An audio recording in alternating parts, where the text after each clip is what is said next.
ये वक्फ board amendment bill में हम इसलिए नाकाम हो गए क्योंकि हमारी मुख्तलिफ जमातें अपने अपने नाम के ऊपर लगी हुई हैं, मकसद के ऊपर तो पहुंचे ही नहीं।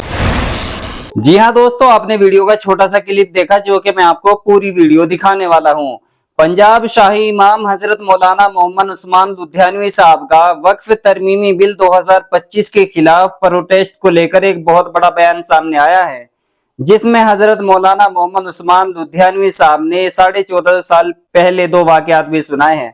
तो आज की वीडियो बहुत अहम होने वाली है, इसलिए वीडियो को इसके ऊपर छोड़ करके नहीं जाना है, नहीं तो आपकी समझ में कुछ भी नहीं आ पाएगा। और वीडियो को शेयर करके हर मुसलमान तक पहुंचाने की कोशिश भी करे। एक व्यापारी जो जानवर बेचता है वो बड़ा परेशान है। परेशान इसलिए क्योंकि वो करीब के कुछ गांव से कुछ ऊंट लेके आया यहां मंडी में बेचने के लिए। अब वो बिक तो गए हैं लेकिन जिन साहब ने खरीदे हैं वो पैसे नहीं दे रहे। जब उसके घर जाता है वो कहता है कल आ जाना, सुबह आ जाना, शाम आ जाना, तो बड़ा परेशान है। अब उस दौर में ना ठहरने के, ना खाने पीने के होटल हैं, ना बड़ी दुकानें हैं, कुछ भी नहीं। हाँ, खाना काबा की कशिश जो है वो सदियों से अपनी जगह कायम। तो जब 5-6 दिन परेशान रहा तो उसने लोगों से पूछा वहां बस्ती में, मक्का शरीफ में, कि भाई यहां कोई लीडर वीडर भी रहते हैं, कोई प्रधान है यहां, कोई वजीर हो, कोई एमएलए हो, कोई हुक्मरान हो, मैं जिसके पास जाके अपनी फरियाद लगाऊं? तो लोगों ने कहा हाँ बिल्कुल, खाना काबा में रोजाना एक तरफ जो बरामदों में महफिल लगती है उसमें मक्के के तमाम बड़े बड़े रईस लोग आपस में बैठ के गप्पे मारते हैं, बड़े बड़े फैसले करते हैं। भाई यही है सारे चौधरी, यही हुकूमत है यहां की, यही चलाते हैं इस शहर को, यही फैसले करते हैं लोगों के झगड़ों के, जमीनों के, लेन देन के, यही करते हैं सारे फैसले।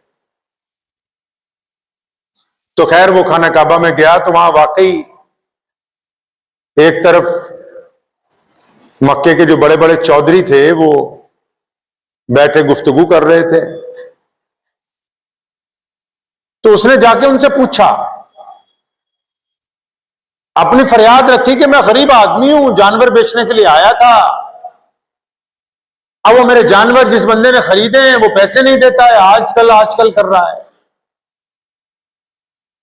अब वो जो लोग वहां बैठे हुए थे उनमें कौन लोग बैठे हैं? उनमें उमैया बैठा है, नबी अलैहिस्सलाम का बदतरीन दुश्मन है, सैयदना बिलाल रज़ियल्लाहु ताला अन्हु का मालिक है। उतबा बिन वलीद बैठा है, मक्के का सरदार है। अबू लहब, अब्दुल्ला बिन जिदान, बड़े बड़े मक्के के जो उस दौर के बदमाश थे, जो अपने आप को शरीफ कहते थे, वो वहां बैठे हुए थे सर। अब उनका काम ही दलाली करना था। अब उन्होंने इस बंदे को पूछा कि वो तुम्हारे जानवर लिए किसने? हम तो पैसे दिलवा देंगे तुझे, तो बता तो सही उस बंदे का नाम क्या है। तो जब उसने कहा जी जिस बंदे ने मेरे जानवर खरीद लिए हैं और वो पैसे नहीं देता, उसको लोग अबू जहल कहते हैं। तो जब इतनी सी बात उमैया ने सुनी तो जोर जोर से हंसने लगा, क्योंकि ये तो हमारे ही प्रधान की बात कर रहा है, ये तो हमारे ही बादशाह की बात कर रहा है। तो सारे उसका मजाक उड़ाने लगे, अच्छा अबू जहल ने तुम्हारे पैसे मार लिए। तो उमैया जो था बड़ा बदमाश था। मुख्तलिफ अहादीस की किताबों में इस वाक़े को नकल किया गया है। उसके ज़हन में एक शैतानियत आई। हमारे जो प्यारे नबी थे कहिए सल्लल्लाहु अलैहि वसल्लम, वो रोजाना बैतुल्लाह शरीफ की दीवार से टेक लगा के तशरीफ फरमा हुआ करते थे, अल्लाह का जिक्र करते थे। अब इसके ज़हन में शैतानी आई कि भाई नबी अलैहिस्सलाम का दुश्मन है अबू जहल, कि ये जो फरियादी है इसको अगर मोहम्मद रसूलुल्लाह सल्लल्लाहु अलैहि वसल्लम के पास भेज दूं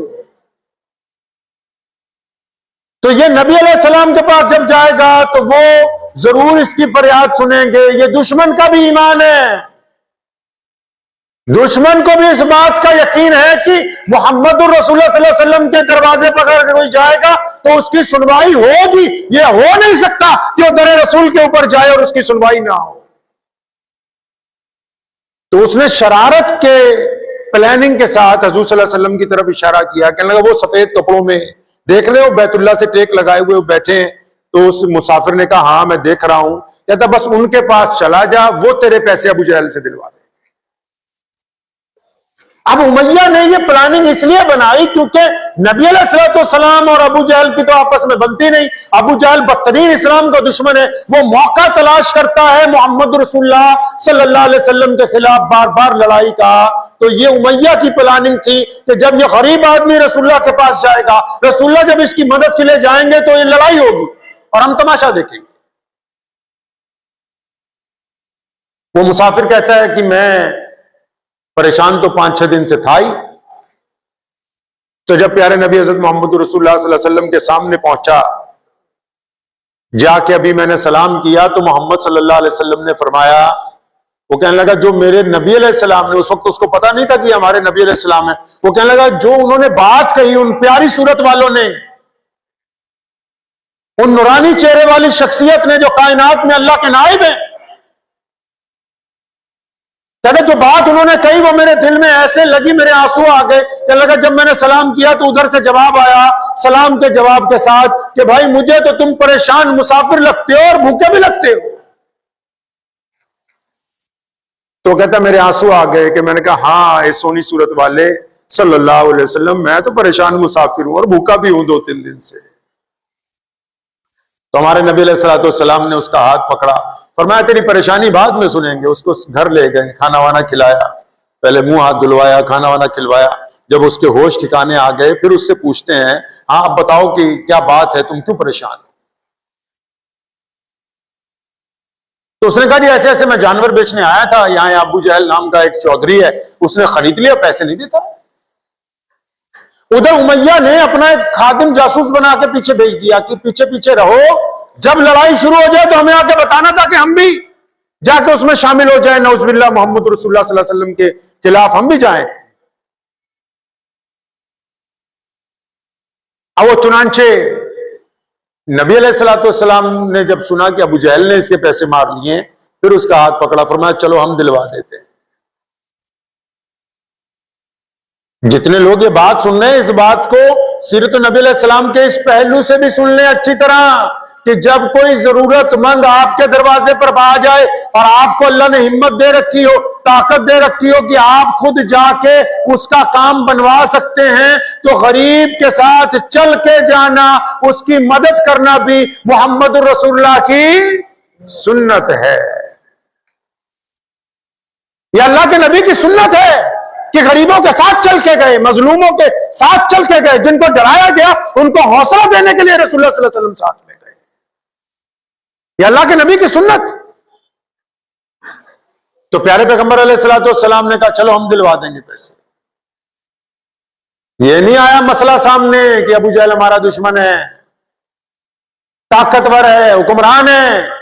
मसला सिर्फ ये सामने आया कि ये बंदा गरीब है, मजलूम है, इसके साथ ज्यादती हुई, इसकी मदद करनी।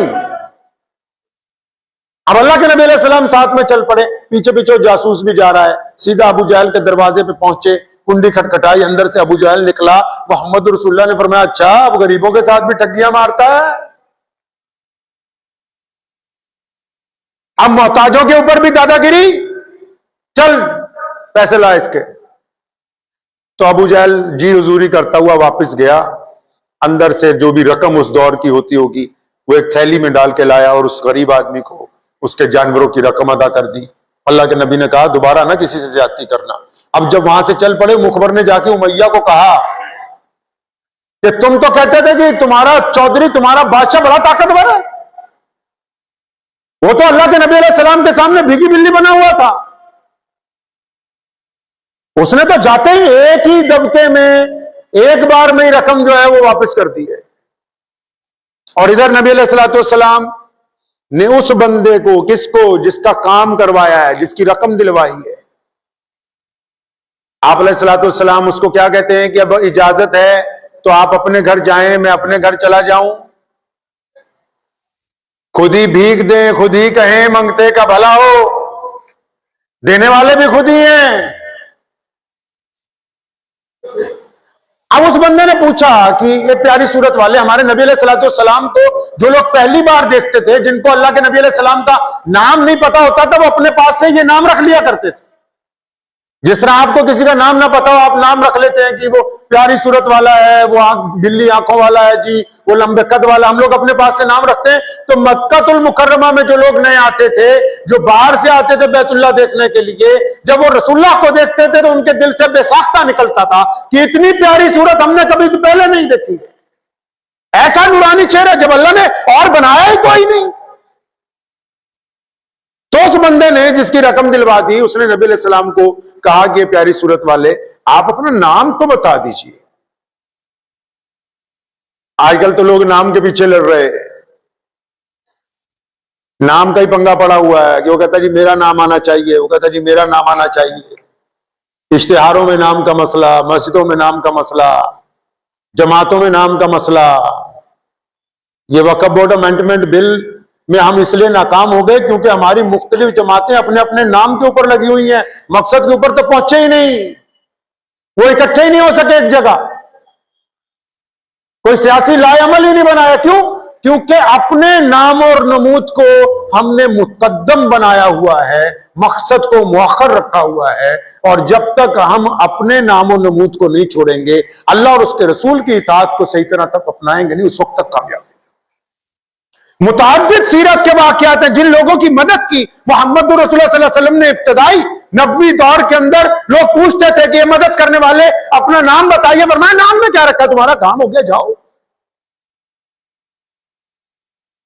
तो उसने कहा नहीं, आप मुझे अपना नाम बताएं। तो अल्लाह के नबी अलैहि सलाम ने फरमाया कि मैं अल्लाह का सच्चा रसूल मोहम्मद रसूलुल्लाह सल्लल्लाहु अलैहि वसल्लम।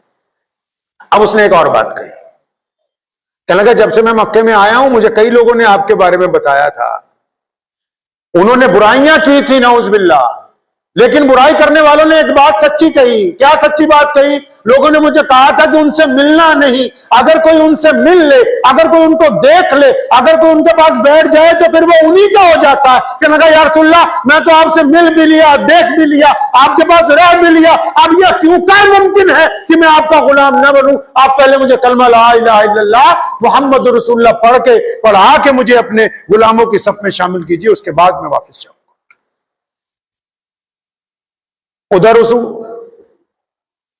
जासूस ने जाके उमैया को कहा, और तुम्हारा चौधरी, तुम्हारा गवर्नर, तुम्हारा प्रधान, तुम्हारा जो मक्के का बादशाह है, वो तो रसूलुल्लाह के सामने आज ढेरी हो गया। तो सारे इकट्ठे होकर अबू जहल के घर आए। तो अबू जहल ने को कहने लगे कि आज तो कमाल कर दिया, तूने हमारी बेइज्जती कर दी, उनके कहने पे क्यों जरूरत थी पैसे देने की? तो उसने कहा कि आज जब मोहम्मद रसूलुल्लाह सल्लल्लाहु अलैहि वसल्लम आए, जब उन्होंने मेरा दरवाजा खटखटाया, मैंने दरवाजा खोला तो उनके साथ एक बहुत बड़ा अज़दहा फन फैलाए खड़ा था, और मेरा यकीन था कि आज अगर मोहम्मद रसूलुल्लाह की इस बात का इनकार कर दिया सल्लल्लाहु अलैहि वसल्लम तो ये पूरे का पूरा ही अज़दहा मुझे निकल लेगा। और मैं तो अपनी जान बचाई है।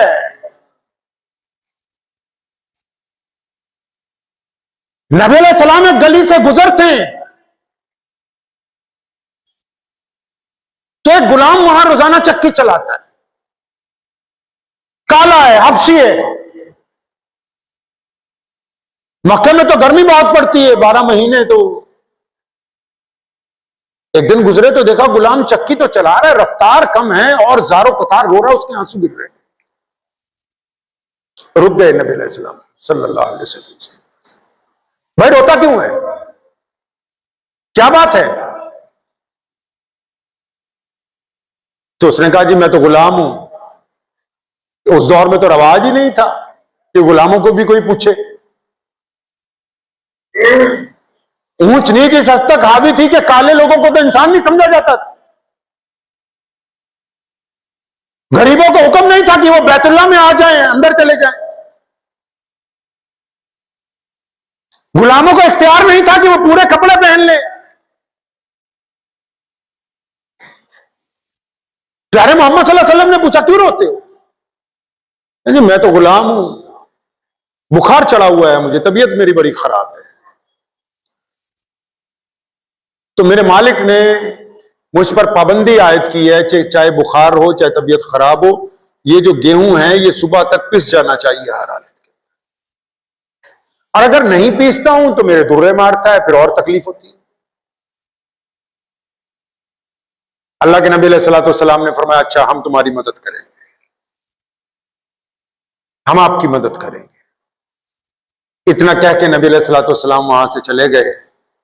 अब वो गुलाम अपने दिल में सोचता है कि अच्छा बहुत सारे लोग गुजरते हैं, पूछते हैं, मदद का वादा भी करते हैं, लेकिन आज तक आया तो कोई वापस नहीं। अभी सोच ही रहा है तो इतनी देर में हमारे प्यारे नबी हज़रत मोहम्मद रसूलुल्लाह सल्लल्लाहु अलैहि वसल्लम वापिस तशरीफ लाए। आप अलैहिस्सलाम के एक हाथ में ताजा खजूरें और दूसरे हाथ में दूध का गर्म प्याला, आप अलैहिस्सलाम ने उसको बिठाया, खजूरें खिलाई, दूध पिलाया और उसको हुक्म दिया कि आप अपने बिस्तर पे लेट जाओ, आराम करो। तो उस गुलाम ने कहा कि ये सोनी सूरत वाले, नाम उसको भी नहीं पता कि ये कौन है, सल्लल्लाहु अलैहि वसल्लम, आप जो मेरी इतनी मदद कर रहे हैं, मैं आराम तो कर लूं, दिल भी चाहता है, तबीयत भी नासाज है, लेकिन ये चक्की कौन चलाएगा, मुझे तो सुबह को मार पड़ेगी। मोहम्मद रसूलुल्लाह सल्लल्लाहु अलैहि वसल्लम ने फरमाया कि नहीं, तुम आराम करो, तुम्हारी जगह ये चक्की हम चला देंगे। और एक दो दिन नहीं, कई दिन मुताद्दिद मोहम्मद रसूलुल्लाह सल्लल्लाहु अलैहि वसल्लम ने उनकी तीमारदारी भी की और वो चक्की भी उनकी जगह चलाते रहे। पूछने वाले ने आखिर तंग आके बहुत दफा पूछा कि मदद करने वाले एक करीम इंसान आप हैं कौन? कौन है आप जो मेरी इतनी मदद कर रहे हैं? जब नबी अलैहिस्सलाम ने बताया कि मैं अल्लाह का सच्चा रसूल मोहम्मद रसूलुल्लाह, तो उन्होंने कहा या रसूलुल्लाह सल्लल्लाहु अलैहि वसल्लम, बिल्कुल मैंने लोगों से सुन रखा था, लेकिन जैसे सुना उससे ज्यादा आपको पाया है। आप मुझे पहले कलमा पढ़ा लें, अपने गुलामों की सफ में मुझे शामिल फरमाएं। ये नबी अलैहिस्सलाम जिसकी मदद कर रहे हैं वो उस वक्त कोई मुसलमान नहीं है, वो बरादरी का नहीं है, वो उस नस्ल का नहीं है, वो उस खित्ते का नहीं है, वो किसी बड़े खानदान का आदमी नहीं, वो कोई बड़ा चौधरी नहीं है कि उसकी मदद करेंगे तो कल को वो हमें फायदा पहुंचाने वाला होगा। इसलिए मदद मोहम्मद रसूलुल्लाह कर रहे हैं कि वो अल्लाह की मखलूक है और अल्लाह करीम का हुक्म है कि जो मेरे बंदों से प्यार करता है मैं उसकी मदद करने के लिए तैयार हूं। और रसूलुल्लाह सल्लल्लाहु अलैहि वसल्लम इसी पैगाम को पहुंचाने के लिए आए। अब ये जो बंदे ईमान लेके आए हैं, कौन? ये जो गुलाम है।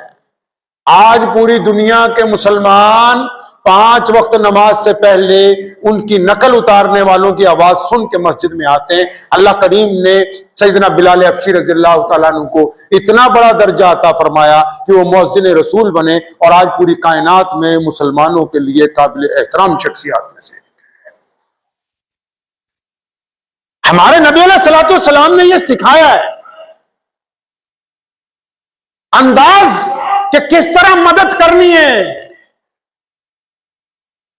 हम इसलिए जाती जिंदगी में, सियासी जिंदगी में, समाजी जिंदगी में, कारोबार की जिंदगी में हम इसलिए नाकाम हैं क्योंकि हम इस्लाम को सिर्फ इबादत का जरिया समझने लगे। ना हमने इस्लाम को घर में अपनाया, ना हमने इस्लाम को कारोबार में अपनाया, ना हमने इस्लाम को सियासत में अपनाया, ना हमने इस्लाम को अपने हरम में अपनाया, कहीं भी नहीं।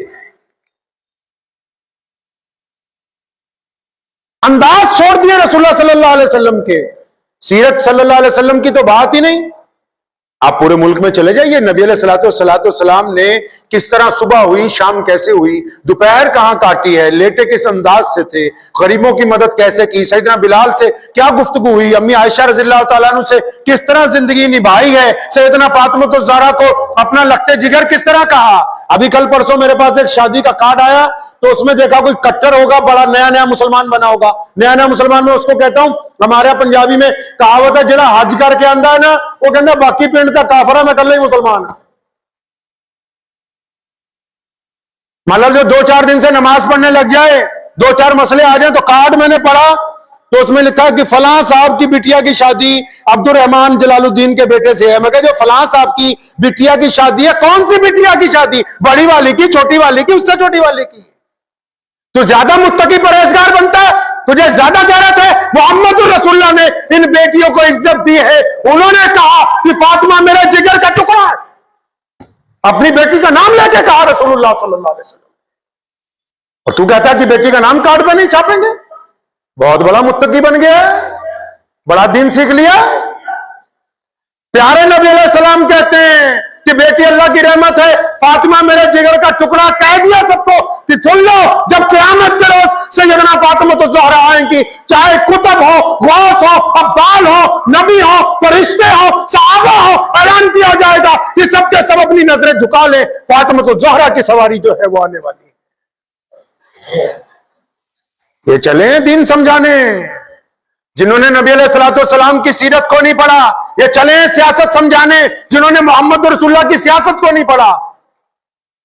वो चल पड़े हैं समाज को सामाजिक व्यवस्था में लाने, जो मोहम्मद रसूलुल्लाह की इन अदाओं को नहीं जानते। वो घर में होते हैं तो बीवी का हाथ बटाते हैं, वो खेत में जाते हैं तो गुलामों के साथ दरख्त लगाते हैं, वो दरियाओं के पास खड़े होते हैं तो पानी की फजूल खर्ची पर तंबीह करते हैं, वो मैदान जंग में होते हैं तो दुश्मन को भी पानी पीने की इजाजत देते हैं, वो मस्जिद में होते हैं तो गरीब और अमीर को एक साथ में खड़े होने की तलकीन करते हैं। ये चले हैं इस्लाम को छोड़ के अपने मसाइल बता के कि हम लोगों को सीधे रास्ते पे लाएंगे। जब तक रसूलुल्लाह की सुन्नतों के ऊपर अमल नहीं करोगे सीधे रास्ते पे नहीं आ सकते। रसूलुल्लाह ने मदद की है लोगों की, लेकिन यह नहीं चाहा कि लोगों के सामने नाम हो जाए। प्यारे पैगंबर अलैहिस्सलातु वस्सलाम की जितनी अदाएं हैं, जो सुन्नतें हैं, उसने इंसानियत को एक नया रास्ता अता फरमाया। हम क्यों नाकाम हो गए? हम क्यों नाकाम हो गए? हमने पर्टिकुलर इस्लाम को एक तरफ 4-5 चीजें बना ली कि बस इन्हीं के ऊपर चलना है, बाकी मामलात में दीन हमारे पास है नहीं। शादियों में दीन नहीं। कल ही एक शादी में गए, जैसे अंदर घुसे तो डीजे बंद हो गए। जी इमाम साहब आ रहे हैं इसलिए बंद हो गए। इमाम साहब से डरने की क्या जरूरत है? अल्लाह और उसके रसूल सल्लल्लाहु अलैहि वसल्लम से डरने की जरूरत है। उनसे डर के क्या करना है? वो नहीं राजी होंगे, कोई और आ जाएगा। लेकिन जवाब तो मोहम्मद रसूलुल्लाह सल्लल्लाहु अलैहि वसल्लम को हौज़े कौसर पे हम लोगों ने देना है। अल्लाह के नबी अलैहि सलाम की अदाएं तो हमें हुक्म है कि अपनाया जाए। तो इस बात को ज़हन नशीन करें कि खुद भी अगर आप दीन को समझना चाहते हैं, कुरान को समझना चाहते हैं, अहादीस को समझना चाहते हैं, नबी अलैहिस्सलातु वस्सलाम की जब तक सीरत नहीं पढ़ेंगे, नोट कर लो बात, कोई मसला कोई फतवा उस वक्त तक आपके समझ ही नहीं आएगा, कुरान की तशरीह उस वक्त समझ नहीं आएगी जब तक नबी अलैहिस्सलातु वस्सलाम की सीरत पाक को नहीं समझा जाएगा। नबी अलैहिस्सलातु वस्सलाम को पढ़ेंगे, पता लग जाएगा कि आयत कब नाजिल हुई, क्यों नाजिल हुई, क्या इसका हुक्म था, उस वक्त क्या इसके अहकामात हैं, अब इसके मुताबिक कैसे जिंदगी गुजारनी है। नबी अलैहिस्सलातु वस्सलाम को पढ़ेंगे तो सारे उठने बैठने के तरीके, कारोबार करने के तरीके, मियां बीवी के तरीके, औलाद की तरबियत के तरीके, मसाजिद के इंतजामात के तरीके, हत्ता कि ऐवान सदर में, जिसको पार्लियामेंट कहते हैं, वहां जाकर कैसे गुफ्तगू करनी है, किन लोगों को आपने वहां नुमाइंदा बनाना है। अगर रसूलुल्लाह सल्लल्लाहु अलैहि वसल्लम की सुन्नतों के ऊपर अमल करेंगे तो आपको पता लगेगा कि सीरत जो है वो किन लोगों की इत्तबा और फरमाबरदारी की हुक्म देती है, किन की नहीं देती।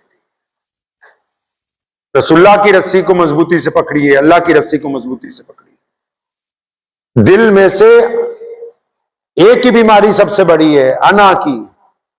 कौन सी बीमारी सबसे बड़ी है? हम कहते हैं हाँ मैं ही हूं।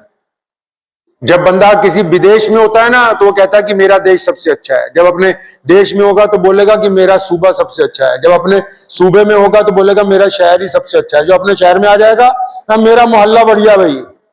जब मोहल्ले में होगा तो कहेगा मेरा ही घर सबसे अच्छा है। और जब अपने घर में होगा तो कहेगा ये सारे नालायक है, मैं इनमें सबसे बेहतर हूं।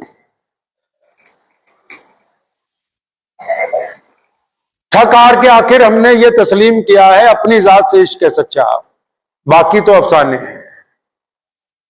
जब तक खुद अपनी अना नहीं निकालेंगे आप, अना का मसला फंसा हुआ है ना, अना का मसला फंसा हुआ है। आप जितनी आपके पास मिल्ली जमातें हैं, आपके पास सियासी जमातें, आप उनकी गुफ्तगू सुने, वो अपनी जमात से शुरू होंगे, अपनी जमात का नाम लेके बात को खत्म करेंगे। वहां अपनी जमात पहले है, इस्लाम बाद में है। आप उस वक्त तक कामयाब नहीं हो सकते जब अल्लाह और उसके रसूल की बात पहले होगी और आपकी बात बाद में होगी। उस वक्त तक आप कामयाब नहीं हो सकते। अना ने मरवा दिया, तकब्बुर ने, कि मैं बहुत कुछ हूं। कब्रिस्तान भरे पड़े ऐसे लोगों से जो कहते थे कि हमारे बगैर तो दुनिया चल ही नहीं सकती। अना को खत्म कीजिए, लोगों की मदद के लिए हाथ बढ़ाइए अपनी हिम्मत के मुताबिक। इस्लाम खिलाफ बातें इधर से सुनिए, इधर से निकालिए। अगर सुननी पड़ जाए कहीं, एक तरफ से सुनिए, दूसरी तरफ से निकाल दीजिए। क्योंकि जिन लोगों की खुद अपनी क्वालिटी अच्छी है, जिनका किरदार अच्छा है, जिनका आज़म अच्छा है, जिनके दिल के अंदर अपने रब और रसूल पर ईमान कामिल है, उनको कोई वरगला नहीं सकता है। जी हाँ दोस्तों, वीडियो के अंदर पंजाब शाही इमाम हजरत मौलाना मोहम्मद उस्मान लुधियानवी साहब ने साफ तौर पर यह बात कही है कि अगर आपके दरवाजे पर कोई भी जरूरतमंद आता है तो आप ये मत देखें कि वो मुसलमान है या हिंदू है या फिर वो आपकी बिरादरी का है या नहीं है। अगर वो जरूरतमंद है तो आप उसके साथ चल करके जाए और अपनी ताकत के बकद्र उसकी मदद जरूर करें।